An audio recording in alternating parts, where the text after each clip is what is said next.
I really need a break from Harper Wings. Seldom has this statement been as true as today.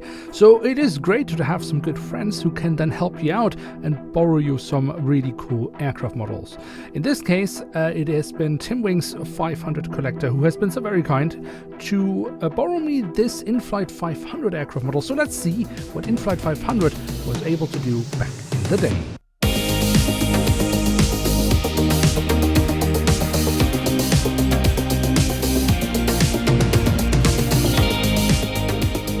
With that, hello and welcome to a new episode of Review, where we today will take a closer look at a Douglas DC-10 of British Airways. At the front of the box we have a cutout so we can get a glimpse of the aircraft model inside, and on top of that we have the British Airways branding.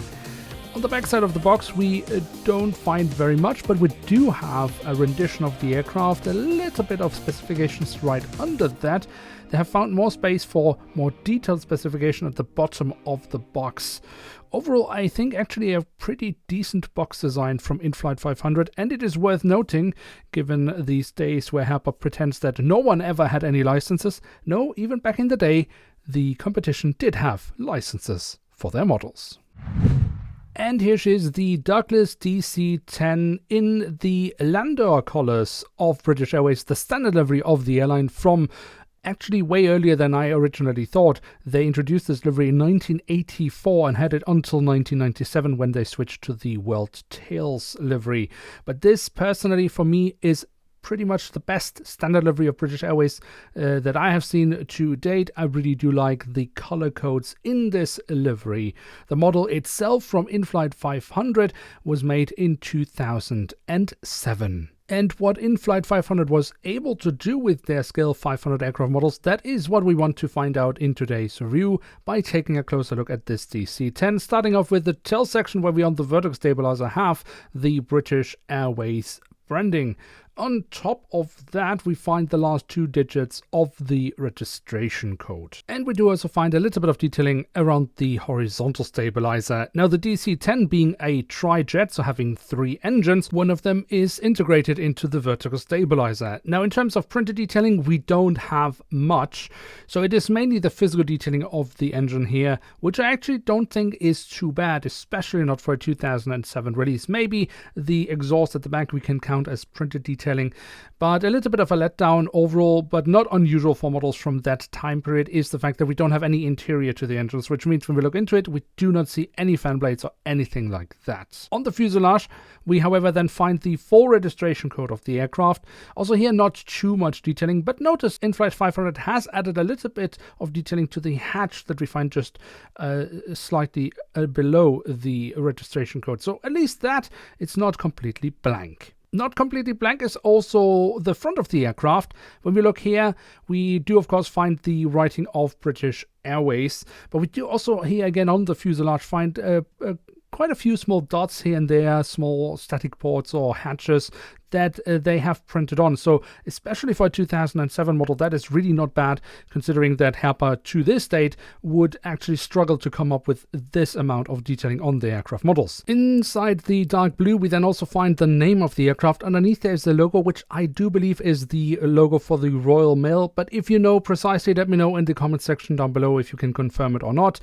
And then, of course, we have the cockpit section itself that comprises of the cockpit windows with some nice edges around those and the window wipers. So from the cockpit section itself, since we can't really find much more detailing here, we can move on to the remaining engines, which we, of course, find underneath the wings. Now, the nacelles have been given the same dark bluish color that we find on the belly of the aircraft. And apart from that, in terms of printed details, we do have the silver leading edge, but that's it. Now, to be fair, the real aircraft did not have something like safety markings on here, but of course, there would still be small hatches or something. That's something they could have added, but it would not have been standard back in the day. The physical detailing, however, I think is actually quite good. The only thing is that when we look into the engines from the front, we can see the fan blades in a light metallic, and I think that should have been a darker grey tone. But also here, this is within the normal standards of the time period this model was released. On the fuselage just above the wings, we find the emergency exit has been printed on, leading us straight to the wings. So let's take a look at those. Here we have the different flap slats and spoilers carved out. However, pretty much drowned away by the grey base paint, but we do have different shades of grey for additional detailing. On the underside of the wings we find a little bit more physical detailing and the full registration code of the aircraft. Much better than the wings I think is the landing gear. Here we have some actually quite decent detailing. Now Inflight 500 has gone with a grey metallic look for the landing gear. This is something that Herpa also used to do back in the day but then shied away because according to Herpa customers did not like it. I actually think this looks pretty decent. Let me know what you think about this type of landing gear in the comment section down below. Which is also quite positive to note here is that we actually do have printed details, again something that Herpa to this day is unable to do, and we can also see that this aircraft actually comes with rolling wheels in case you like this type of feature. On the belly of the aircraft we then have a hole in the fuselage for a stand that I, to be honest, do not know if was actually included with the aircraft model when it was sold at release. This is a second-hand model, so I have no idea if this is a stand that has gone missing. But you know my thoughts on stands with Scale 500 aircraft models. In any case, we do then have the doors to the cargo compartments as well printed onto this aircraft model here at the back of the aircraft and also here at the front of the aircraft. So there we have it, the Douglas DC-10 in the Landor standard livery of British Airways from Inflight 500 in Scale 500. And what can we say about this aircraft model? Now, if you are an avid viewer of my reviews, you will know that I tend to be more lenient with older aircraft models just because I don't think it is fair to basically judge them on the standards we should have today, even though many of them actually succeed in, well, surpassing the standards we're getting these days. And with this aircraft model, I also really don't need to be that lenient because it is pretty much the same case here. Now, in terms of the physical detailing, I'm pretty happy with this aircraft model because I think the mold itself is actually not that bad. We have wings that are mounted in from the side. That is very unusual for that time period when this model was released. The shape of the fuselage itself is, I think, also pretty solid for a DC-10, especially the older DC-10s and McDonnell Douglas MD-11s later. I think often had some issues around the cockpit section, but on this one I think it's pretty solid. The print quality is solid. I mean, we have really clean edges. We don't have any smudges. Print lines is not something that had really been invented back then yet. And overall, the amount of detailing, of course, still there could be more. But for this time period, this was really solid. And it can still compete with what Herpa is releasing these days, which is both good and sad in the same time. It is really a reminder how much further the Herpa Wings competition at the beginning of the 2000s was compared to Herpa. But I started this review by saying that I wanted to have a break from Herpa, and I really do. It is just really hard to completely leave it away. When you are looking at these models, you always tend to compare them with, of course, the most dominant company in the market, and with Scale 500, that is just going to be Herpa, at least for now. But this aircraft model really does deserve to be looked at as an Inflight 500 and not to be overly compared with Herpa Wings, because it is a really great Scale 500 aircraft model even to this day. And that's despite it, of course, at some places really showing its age. That's inevitable. Like, for example, when we look into the top-mounted engine at the back, where we, of course, don't have the engine interior. Or if we look into the engines mounted underneath the wings, where we have the fan blades in this silver metallic color, which should be a darker color, but that's really typical for the time this model was made. But it is actually quite advanced, especially when we look at the wings, for example, with the side-mounted wings.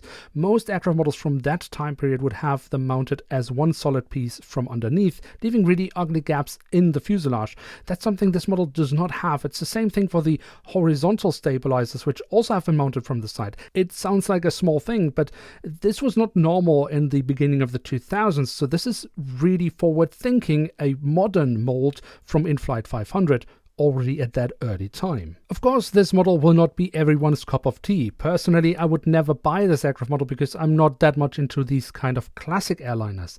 But if you are, then it is really worth digging into the past and try to find many of these companies that we unfortunately don't really see anymore these days, because they have actually made quite many gems and you can still find them out there. Some have become very expensive, but many of them actually go for very reasonable prices. And if you are on the lookout for models like this, then I of course can recommend you to go to aviation fairs. It's not just a bunch of fun to go there and you can meet a lot of people from the community, but you can find many of these gems service, and often also for reasonable prices. The alternative would be eBay, although these days prices there of course go quite crazy. With that, once more thanks to Timwings 500 Collector for borrowing me this aircraft model so that I could show it to you. And if you like this type of content, then be sure to leave a like, or if you're new around here, why not hit subscribe. With that, thanks so much for watching, hope to see you soon again. I'm checking out, and bye.